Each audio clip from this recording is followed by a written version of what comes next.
Bakit nagdadrive kayo ng lasing, Mano? Di ba kayo rin yung nahuli ko kahapon? Yung nagbeating the red light? Oo, ako yun. Pero, hindi ako nagdadrive ng lasing. Nakainom lang. Lasing po kayo. Gumigewang-gewang na nga habang nagmamaneho kayo eh. Tapos, sasabihin yung hindi kayo lasing? Hindi nga ako lasing.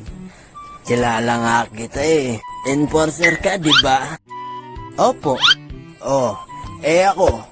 Kilala mo? Hindi po. Di ko yung lasing.